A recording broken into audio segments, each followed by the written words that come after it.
Good morning children. आप सभी अपने ऑनलाइन क्लास में प्रेजेंट हो चुके हैं और प्रेजेंट होने के साथ ही आपको क्या करना होता है, अपना अटेंडेंस बनाना होता है। तो कमेंट बॉक्स में जाकर अपना अटेंडेंस बना ले सभी के सभी बच्चे। ओके,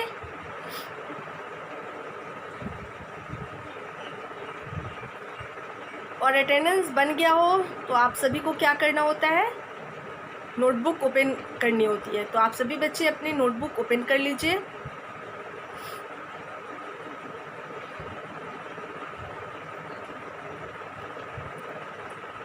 और हमारा प्रीवियस क्लास का जो होमवर्क था, मैंने आप सभी को क्या दिया था, बाय हार्ट रिमेंबर करने के लिए, है ना। रिमेंबर था आप सभी का।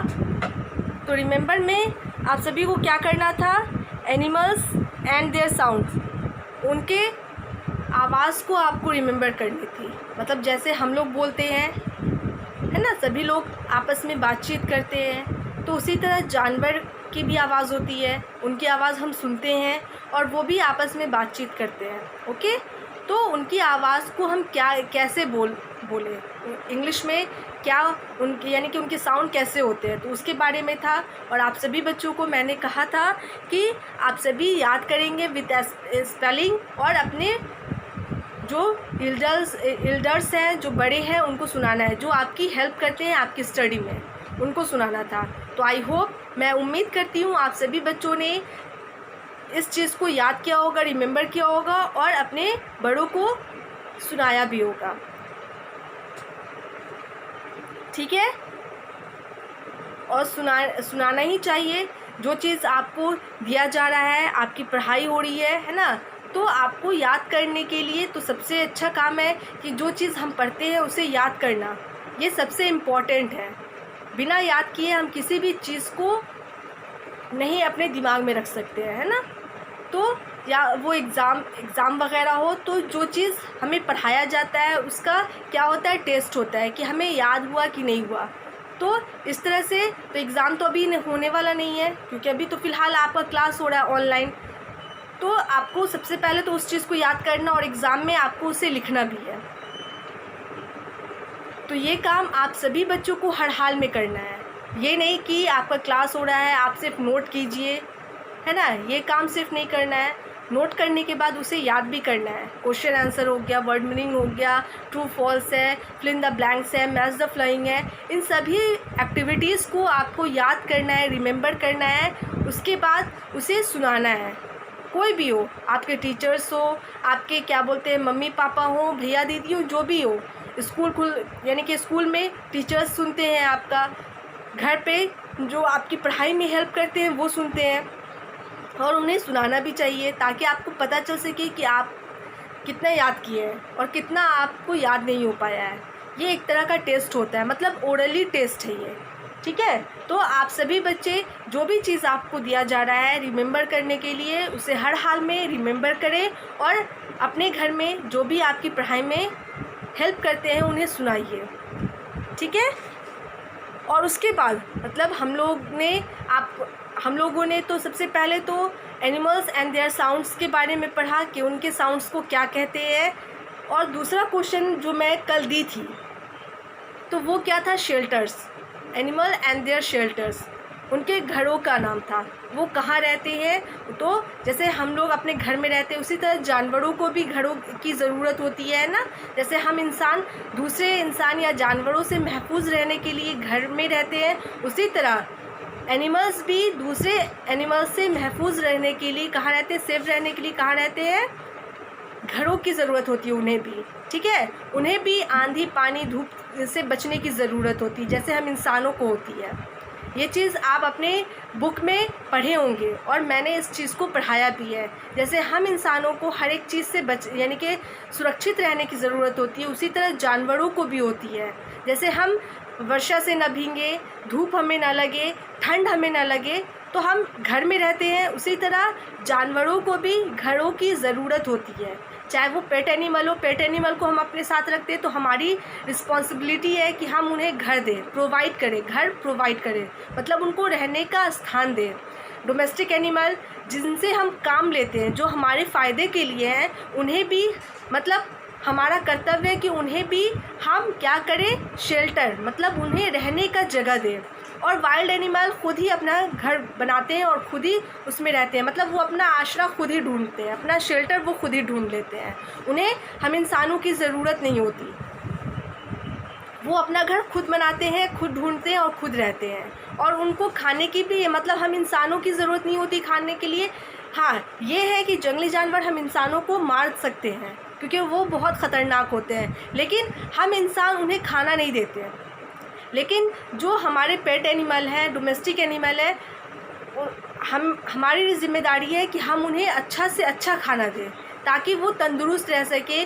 डोमेस्टिक एनिमल हमारे काम आते हैं, तो उन्हें भी, मतलब कोई हल चलाता है तो कोई कुछ करता है ना, कोई बोझा ढोता है, जैसे गाय दूध देती है, तो इन सभी चीज़ों के लिए हमें उन्हें अच्छा खाना देना चाहिए, अच्छा रहने का जगह देना चाहिए, है ना।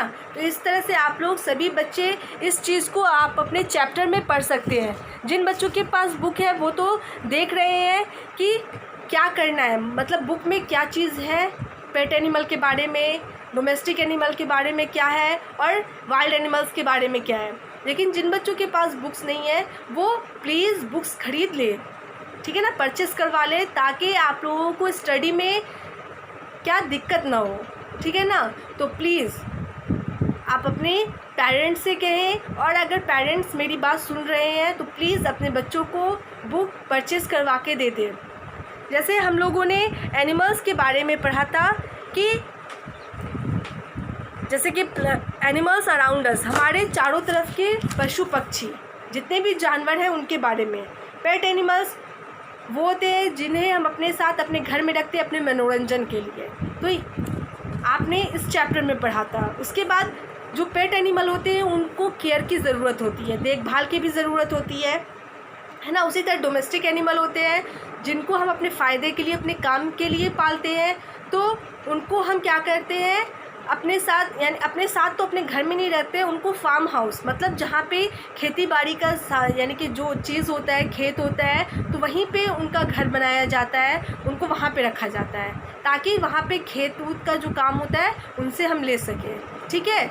और उनका हमें क्या करना चाहिए, देखभाल भी अच्छे तरीके से करनी चाहिए, उन्हें अच्छा खाना देना चाहिए, उनके घर की साफ़ सफाई रखनी चाहिए हमें, है ना, गंदगी नहीं होनी चाहिए वहाँ पे, क्योंकि हम इंसान तो खुद की साफ़ सफाई कर सकते हैं, लेकिन जो जानवर हैं वो तो खुद की सफाई नहीं कर सकते। तो हमारी ज़िम्मेदारी है, हम इंसानों की ज़िम्मेदारी है कि जब हम जानवर यानी कि एनिमल्स को पालतू बना रहे हैं, पेट बना रहे हैं, मतलब उनको अपने साथ रख रहे हैं, अपने काम के लिए रख रहे हैं, तो उनकी ज़िम्मेदारी हम पे होती है और हमें हर हाल में उनकी ज़िम्मेदारी निभानी चाहिए, ठीक है।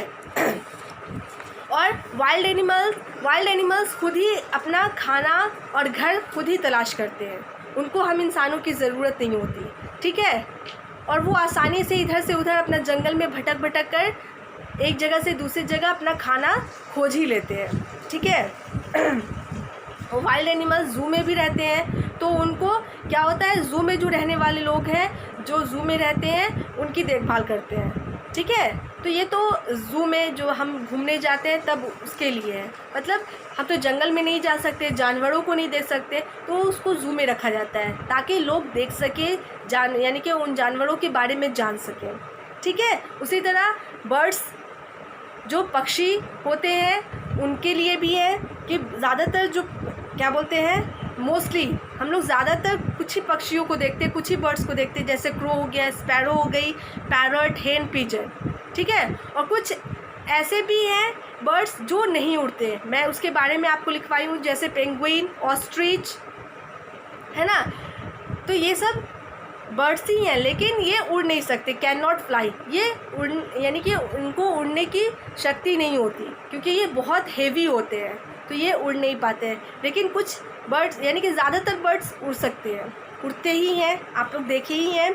उसके बाद कुछ एनिमल्स हैं जो पानी में रहते हैं, लिव इन वाटर, जैसे डक, स्वान, फिश, टर्टल, क्रोकोडाइल, ये जानवर पानी वाले हैं। ये ज़मीन पे भी थोड़ा देर रहते हैं, फ़िश नहीं रहती, लेकिन आपको टर्टल है, क्रोकोडाइल है, डक है, स्वान है, ये ज़मीन पे भी रहते हैं लेकिन ज़्यादातर पानी में रहते हैं, ठीक है। और उसके बाद इंसेक्ट, छोटे छोटे कीड़े मकोड़े, जैसे आपको ग्रास हॉपर है, एंट है, हाउस फ्लाई है, कॉकरोच है, इस तरह से और भी छोटे छोटे कीड़े मकोड़े हैं, है ना।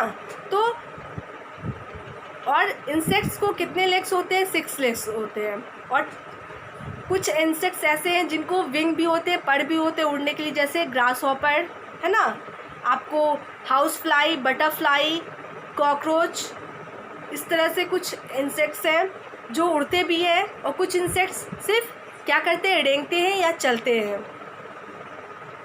और सब एनिमल्स की अपनी अपनी साउंड होती है। इसके बारे में भी आप सभी बच्चों को हमने बताया है और इसे रिमेंबर करने के लिए भी मैं दी थी।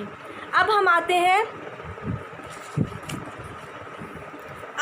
हैं किस पे?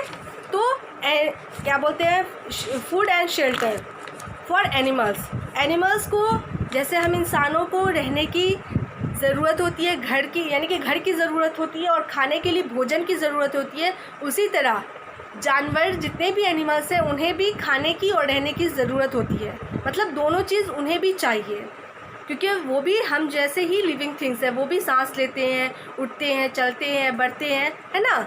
तो सभी जानवरों को रहने के लिए और खाने के लिए घरों की और भोजन की ज़रूरत होती है। एनिमल्स नीड फूड, ये चीज़ तो मैंने पढ़ाया है आप सभी को, चैप्टर 3 है, तो इसके बारे में है। तो यहाँ पे क्या है? Food and shelter for animals, खाना, भोजन और शरण स्थल किसके लिए? जानवरों के लिए।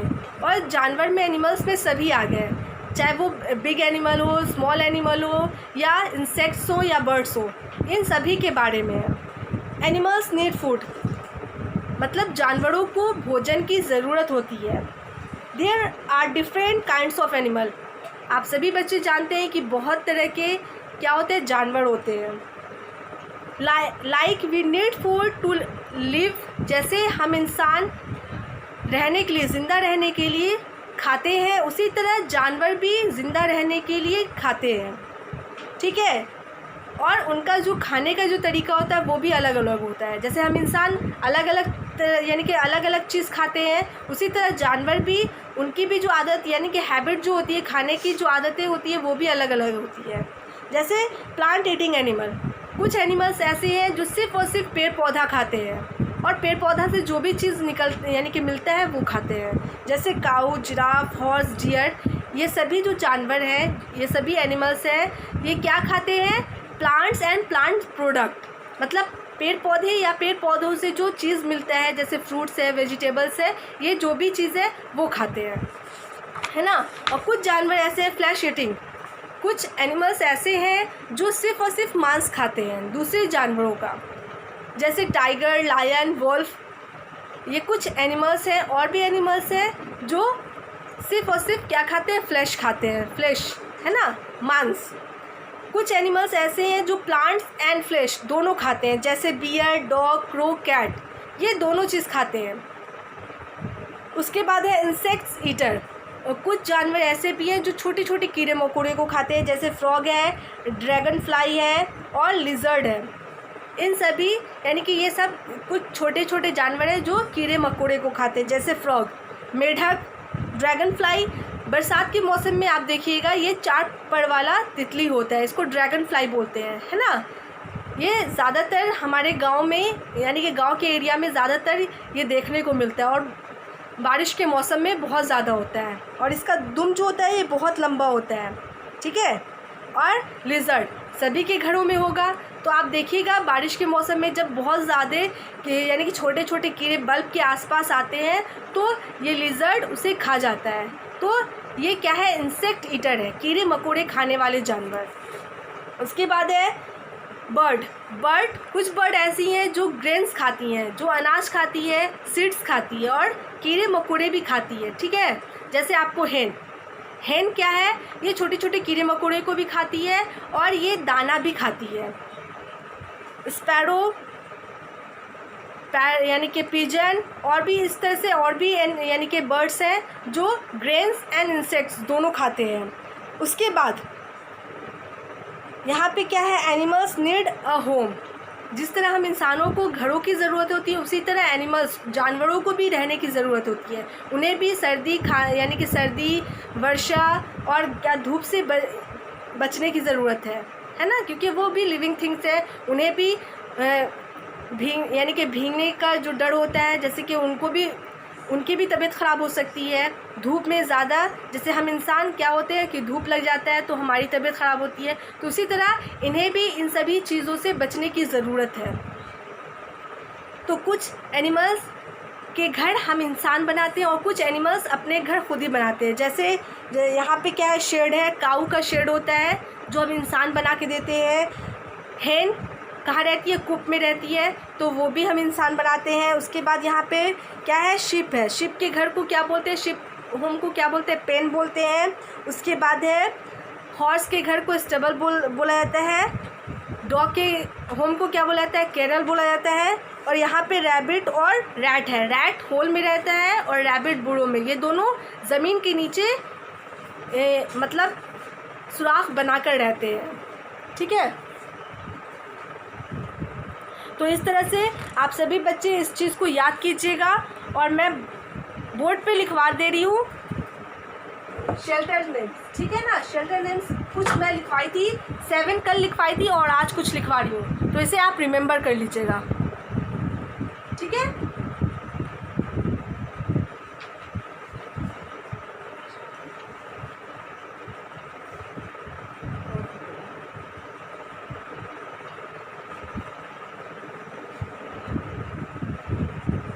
Animals and their shelters.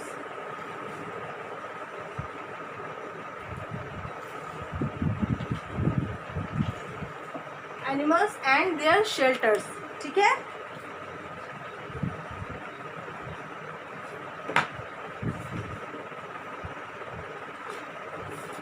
तो चलिए हम स्टार्ट करते हैं। कल मैंने 7 एनिमल्स और उनके शेल्टर्स के नाम बताएं और आज उसके बाद से आप लिखना स्टार्ट कीजिएगा। तो 7, ठीक है।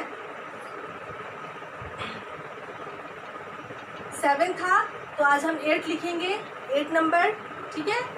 8 में डियर। डियर मीन्स क्या होता है, हिरन। हिरन कहाँ पे रहती है, जहाँ पे बहुत ज़्यादा घास होता है ना, पेड़ पौधे होते हैं, छोटे छोटे घास फूस, तो वहाँ पे ये रहना पसंद करते हैं। तो उसे क्या बोलते हैं, ग्रास लैंड। जहाँ पे बहुत हरियाली होती है तो ग्रास लैंड।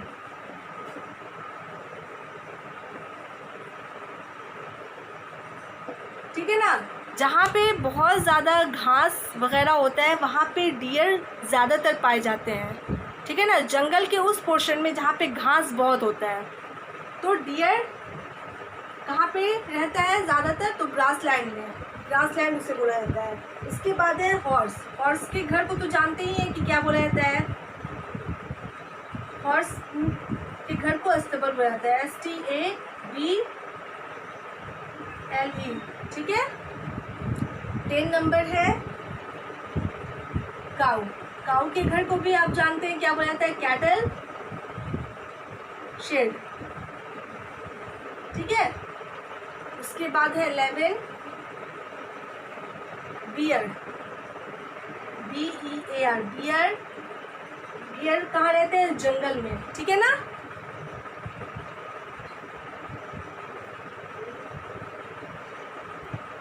जंगल में रहते हैं।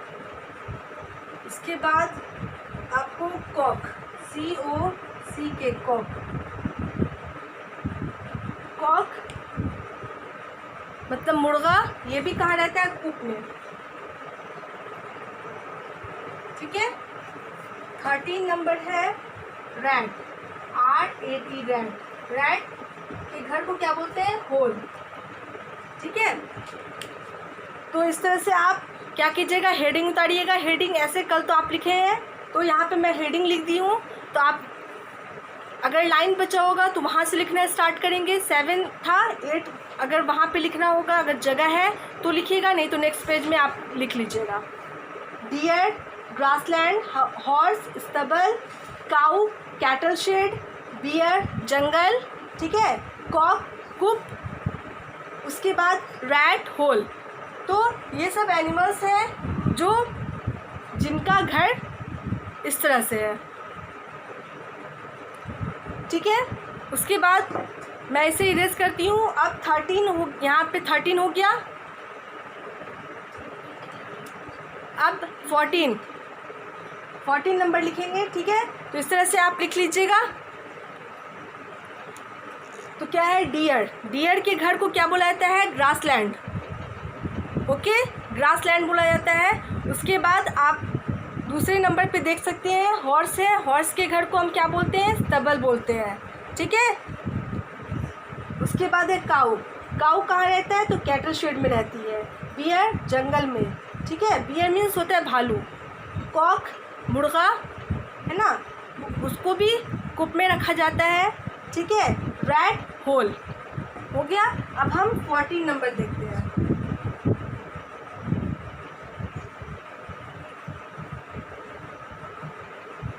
ठीक है। अब 14 नंबर है बर्ड के घर को क्या बोलते हैं, नेस्ट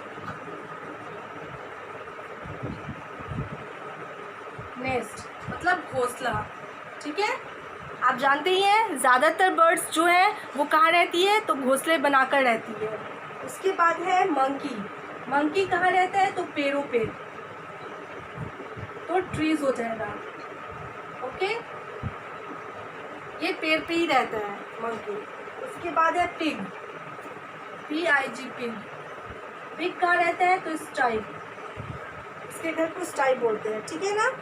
उसके बाद है रैबिट, 17 नंबर है रैबिट, RABBIT, रैबिट कहाँ रहता है, तो बुरो में।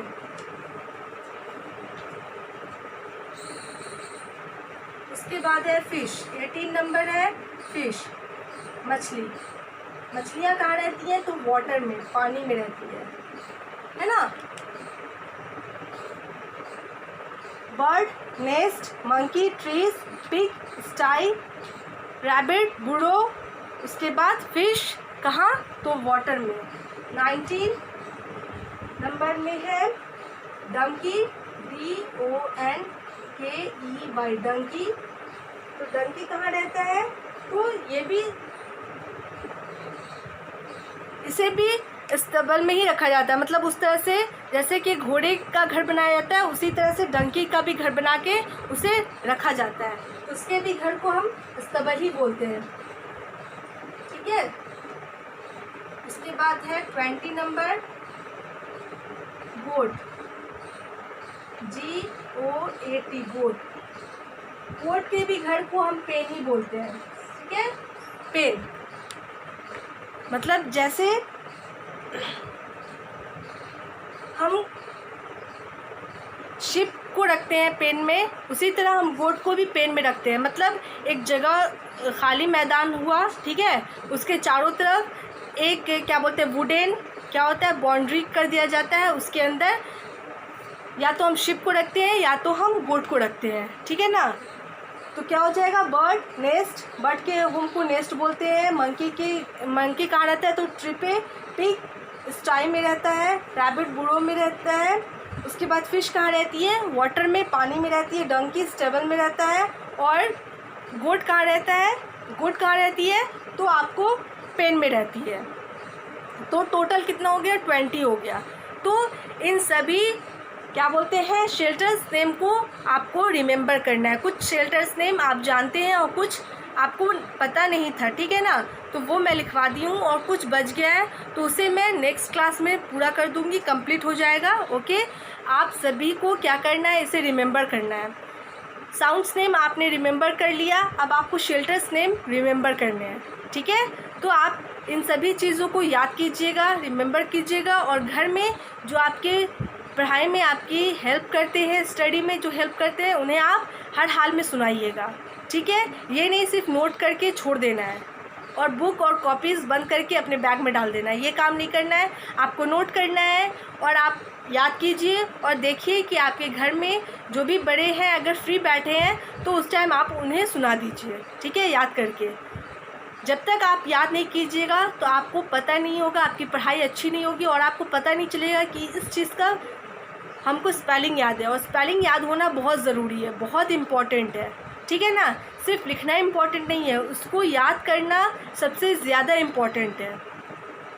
इम्पॉर्टेंट इसलिए है ताकि याद करने के बाद ही आप एग्ज़ाम दे सकिएगा, ठीक है ना। एग्ज़ाम में तो क्या होता है, याद करने वाला ही चीज़ याद करके ही आपको लिखना होता है। तो याद करना तो बहुत इम्पॉर्टेंट है, मतलब सबसे ज़्यादा इम्पॉर्टेंट आपको रिमेंबर करना है। तो रिमेंबर आप करते रहिए, जितने भी यानी कि जितने भी सब्जेक्ट हो गए हैं और उसमें क्वेश्चन आंसर्स जो भी दिया गया है आप सभी को याद करते रहिए। आपको रिमेंबर करने का काम छोड़ना नहीं है, ठीक है ना। आप खाली बैठिए, क्योंकि अभी तो फ़िलहाल आपके पास कोई काम भी नहीं है, स्कूल तो आना नहीं है, तो थोड़ी देर के लिए आप ऑनलाइन क्लास में आते हैं। उसके बाद आपको क्या करना है, जो भी टाइम आपके पास बचता है उसमें आप रिमेंबर कीजिए, और उसके बाद आपके घर में जो आपकी पढ़ाई में हेल्प करते हैं अगर वो फ्री होते हैं तो उस टाइम आप उन्हें सुनाइए। 5 याद रिमेंबर कीजिए या 10 वर्ड्स रिमेंबर करके सुनाइए, ये आप पे डिपेंड करता है, लेकिन सुनाने का काम हर हाल में करना है, ठीक है। अब मैं इसको यहीं पे स्टॉप करती हूँ, आज बस इतना ही रहने देती हूँ। नेक्स्ट हम इसको कंप्लीट कर देंगे, ठीक है। टोटल हो जाएगा, और टोटल में 30 भी हो सकता है, 25 भी हो सकता है, कोई ये नहीं है। आपको बस रिमेंबर करना है। पहले तो neat and clean hand writing में से नोट करना है अपने नोटबुक में सभी बच्चों को, और उसके बाद रिमेंबर करना है, उसके बाद सुनाना है, ठीक है ना। ये 3 काम आपको हर हाल में करना है, और लास्ट वाला तो हर हाल में करना है, ठीक है। और जिन बच्चों के पास बुक्स नहीं है वो प्लीज़ मैं रिक्वेस्ट करके बोल रही हूँ, आप लोग अपनी बुक परचेज़ करवा लें। और जिनके मम्मी पापा मुझे सुन रहे हैं तो प्लीज़ अपने बच्चों को बुक लेकर दे दें, ताकि आपके बच्चे पढ़ाई अच्छे से कर सकें, ठीक है। आज के लिए बस इतना ही, और जब हम अपना क्लास एंड करते हैं तो आप सभी को मैं क्या देती हूँ, गुड मैनर टिप देती हूँ।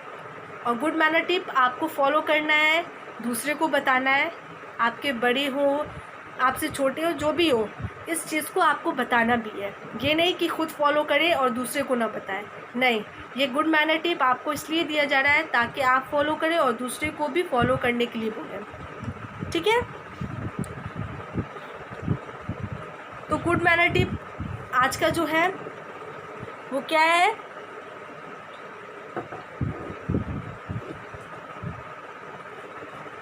एट स्कूल, जब आप स्कूल में हो तो आपको क्या करना है, रिस्पेक्ट योर टीचर्स। अपने टीचर्स मतलब स्कूल में जितने भी टीचर्स हैं उनकी रिस्पेक्ट करनी है, उनकी इज़्ज़त करनी है, ठीक है।